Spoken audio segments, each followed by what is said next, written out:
Galera, tudo bem? Agora voltando a esse bloco aqui, atendendo a pedido, nós recebemos aqui vários e-mails, né?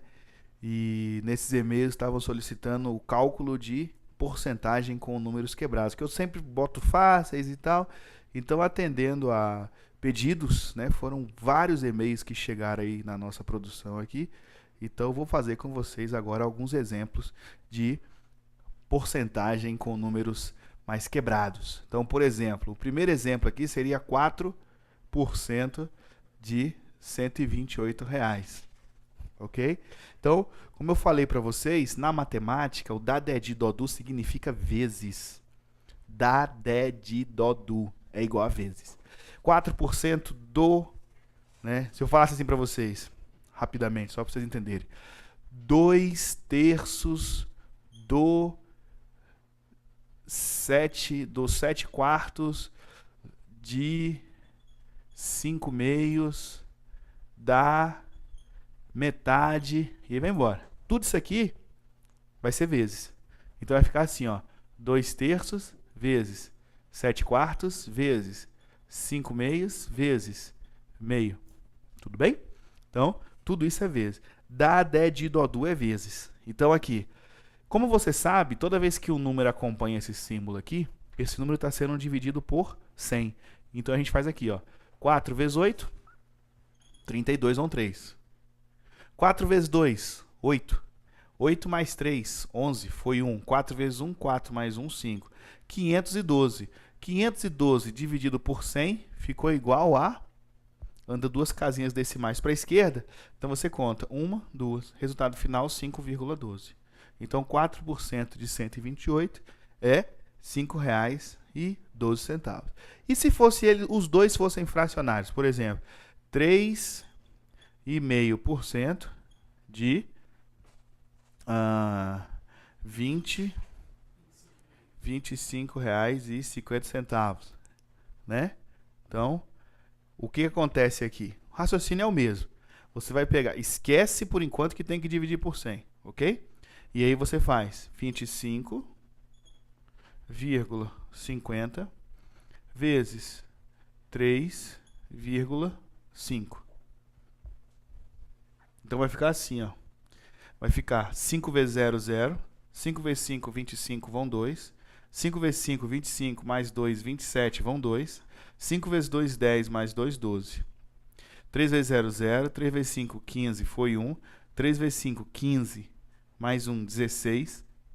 Né? Foi 1 de novo. 3 vezes 2, 6 e 1, 7. Ok? Somando essa turma aqui, você tem 0, 5, 12, 8 e 1, 9 e 8. Quantas casas decimais você tem nos fatores? Nos fatores você tem uma aqui, 2, 3 ao todo. Então aqui você conta, ó. 1, 2, 3. Então deu 3,5 vezes 25,50 dá 89,25. Isso dividido por 100, você anda duas casinhas decimais para a esquerda. Então deu 0,8925 ou aproximado, né? Aproximando aí 0,90. Bem, espero que tenham entendido, né? Esses cálculos aí, esses cálculos quebrados, ok? E podemos, só um minutinho, deixa eles dar um foco, deixa eles focarem aí.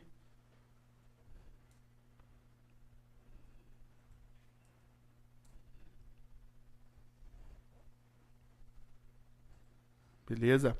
Então agora nós podemos partir aí para os cálculos mais avançados aí, né, de porcentagem. Então vamos juntos, vamos lá, vou apagar aqui. Então lembre, Dadé de Dodu na matemática é sempre vezes. Beleza. Na tela a questão de número 37. Uma enquete realizada em março de 2010 perguntava aos internautas se eles acreditavam que as atividades humanas provocam aquecimento global. Eram 3 as alternativas possíveis. E 279 internautas responderam à enquete, como mostra o gráfico. Bem, 67% responderam sim. 25% responderam não. E 8% responderam não sei avaliar. Analisando a enquete, analisando o gráfico, desculpa, quantos internautas responderam não à enquete, né? Então, questão tranquila, né? Questão tranquila. Então, volta comigo aqui na tela. Bem, gente, essa questão basta apenas você chegar e falar assim, quem é o nosso 100%? Quem é o nosso principal? Anote aí que a porcentagem incide sempre sobre o principal. A porcentagem incide sempre sobre o principal. Ok? Então, 100% corresponde ao total de internautas. 100% corresponde a 279. Ok? Então, quantos responderam não? 25%. Então, 25% corresponde a quantas pessoas? Então, peraí. 100% é o principal, é o número total de entrevistados, 279. 25% é a porcentagem que corresponde ao número de pessoas que responderam não à pesquisa. Ok? Então, com base nisso, você vai ter X é igual ao produto da outra linha, porque a gente lembra, gente, daquela parte de proporção. Essa parte até, como a gente já viu, fica até muito mais fácil. Parte de proporção, né? E na porcentagem, a proporção, ela sempre será direta, tá? Se eu diminuir a porcentagem, eu diminuo o valor. Se eu aumentar a porcentagem, eu aumento o valor. Então, X é igual ao produto da outra linha, que é 25 vezes 279, dividido pela linha do X, que é 100. Então, fazendo essa divisão aqui, ó, você vai ter o quê? Por 25 em cima deu 1, por 25 embaixo deu 4. Relembrando como é que faz essa divisão, vamos pegar aqui do ladinho aqui, ó, 279 dividido por 4. Quantas vezes o 4 cabe dentro do 27? 6 vezes. 6 vezes 4, 24. Para 27 faltam 3. Terço 9. Né? Quantas vezes o 4 cabe dentro do 39? 9 vezes, que dá 36. Que subtraiu deu 3. Desce o próximo número, só que não tem próximo número. Então eu faço o quê? Crio o primeiro zero. Após a criação do primeiro zero, eu coloco a vírgula. Lembram disso, né? Beleza. Então, quantas vezes o 4 cabe dentro do 30? 7 vezes. 7 vezes 4, 28. Para 30 faltam 2. Coloco outro zerinho e pergunto quantas vezes o 4 cabe no 20? 5 vezes. Então, 5 vezes 4, 20. Subtraiu, deu 0. Então, a resposta vai ser 69,75. Aí, olha que coisa interessante. Vamos ver aqui as alternativas. As alternativas, ele fala o seguinte. Menos de 23, mais de 23 e menos de 25, mais de 50 e menos de 75, né? Então, a resposta é essa, letra C. Ok? Então, porque aqui a gente não vai poder...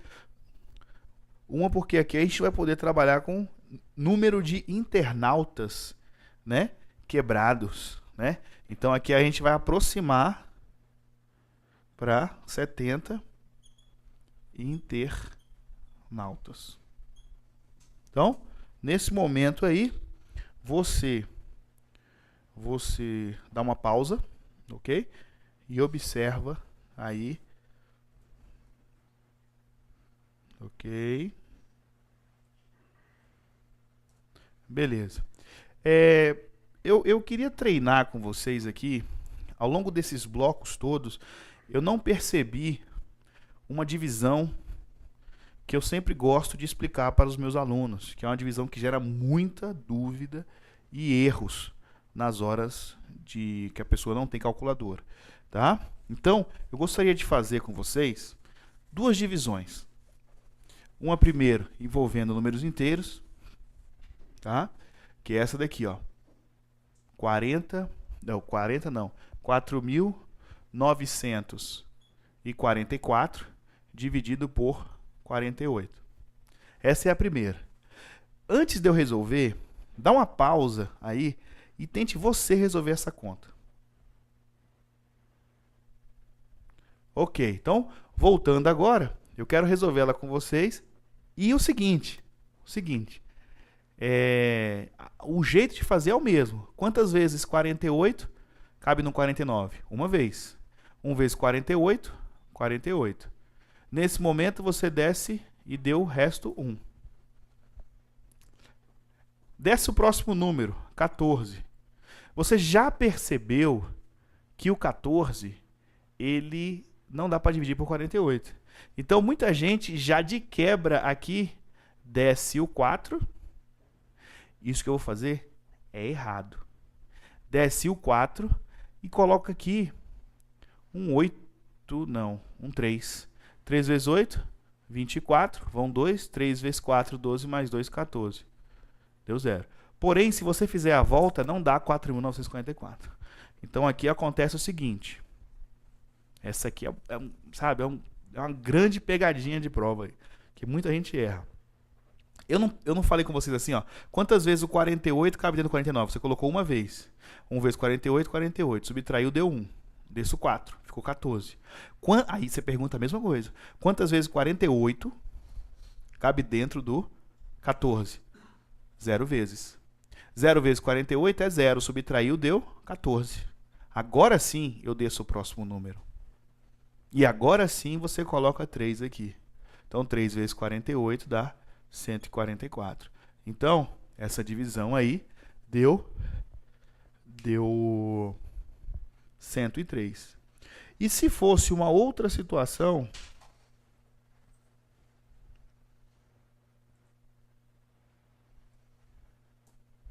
que fosse 40, deixa eu dar, deu tempo aí já, né? Vou apagar agora.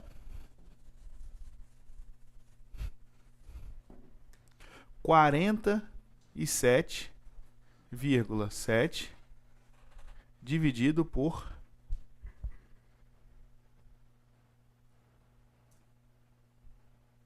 só um minutinho.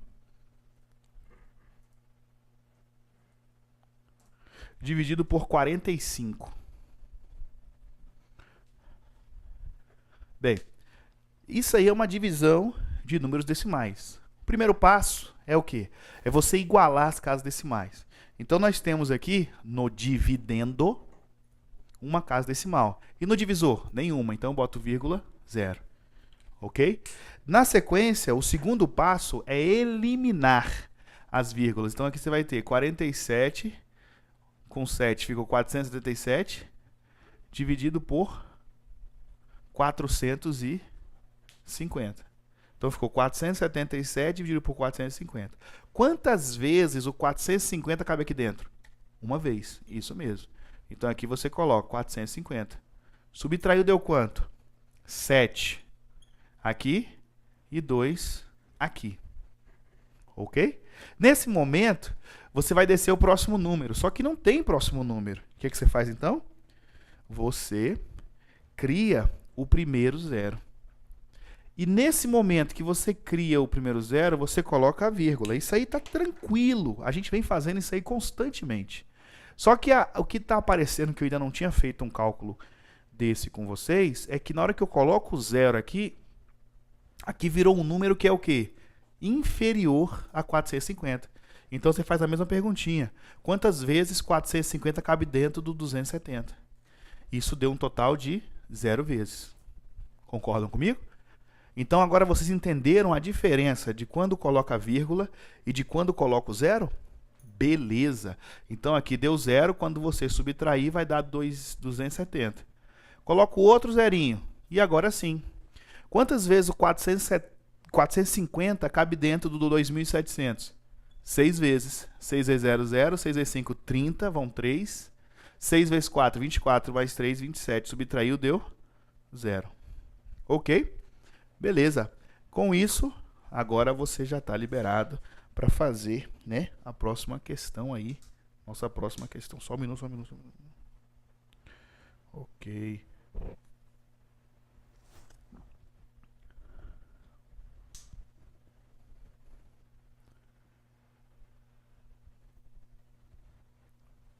Beleza, gente?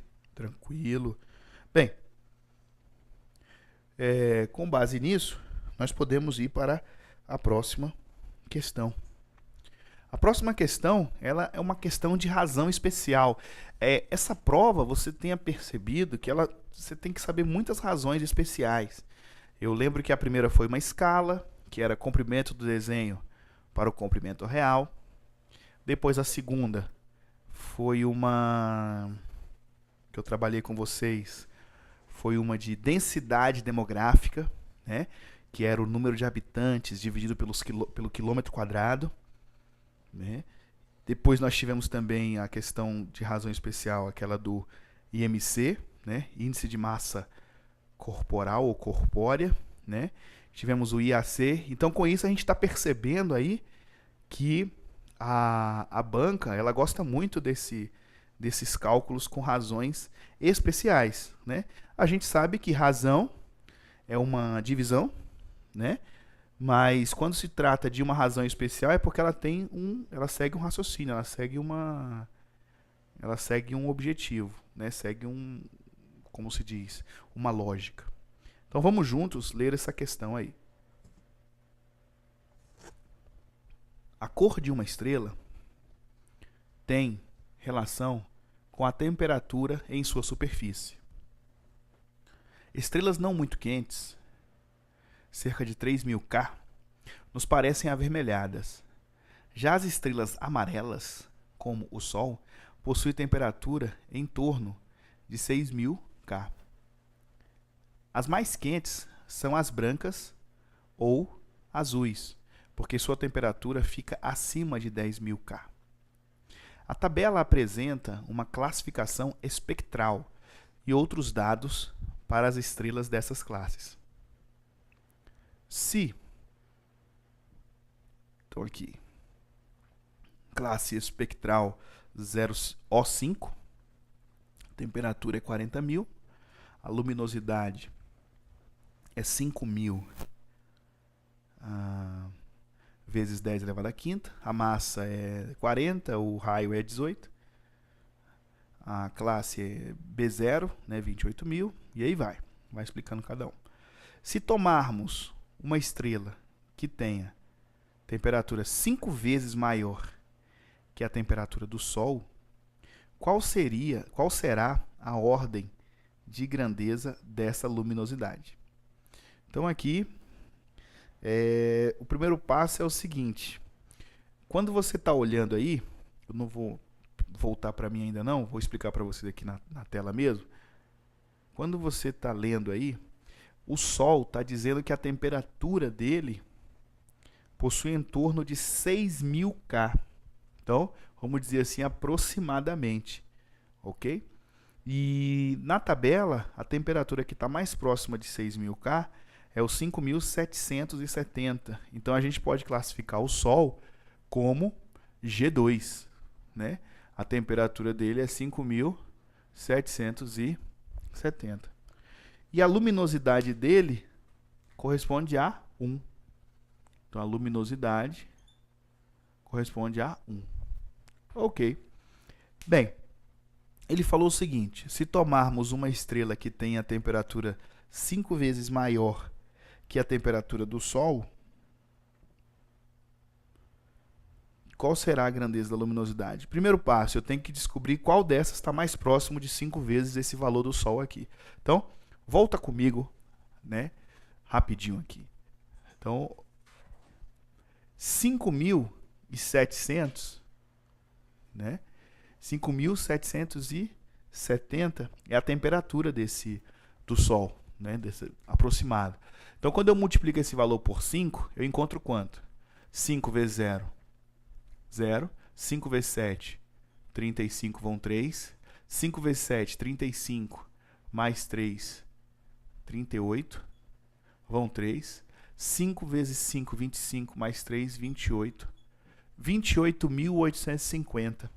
É uma temperatura 5 vezes esse valor aí. Como ele fala, para a gente encontrar, volta comigo lá rapidamente. A temperatura que está mais próximo de 28.850 é a temperatura da classe espectral B0. Ok?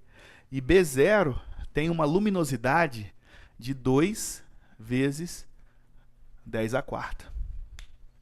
Perceba o seguinte, se tomarmos uma estrela que tenha temperatura 5 vezes maior que a temperatura do Sol, qual será a ordem de grandeza de sua luminosidade?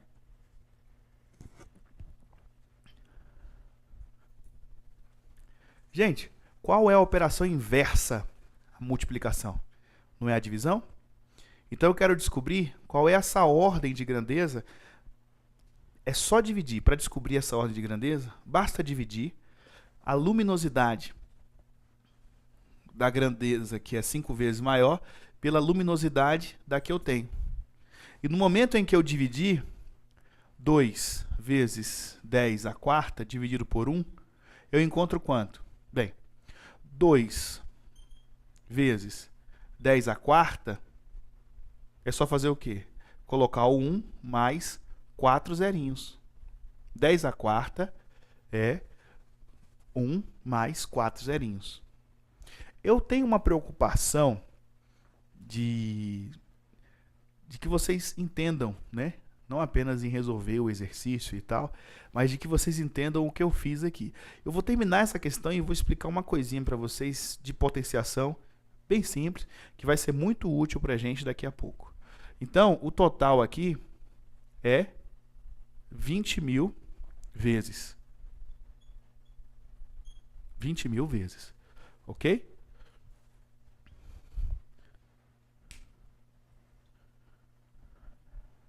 Isso. Voltando aí, então, na tela, você vai ver a resposta é a letra A. 20.000 vezes a luminosidade do Sol. Ok? Dá só mais uma focada no quadro, para que eles possam copiar, mas eu vou explicar já outra coisa agora, nesse exato momento. Então, deu a pausa aí. Ok. Então, voltando comigo aqui. É só uns macetes. Botar aqui, macete de potenciação. A potenciação, você pode ter o expoente positivo ou o expoente negativo, né? Vamos começar com positivo. Então, por exemplo, você tem aqui 10 elevado a 0. 10 elevado a 0, a gente tem aquela observação que todo número elevado a 0, exceto 0, é sempre igual a 1. Então, 10 elevado a 1 é 10.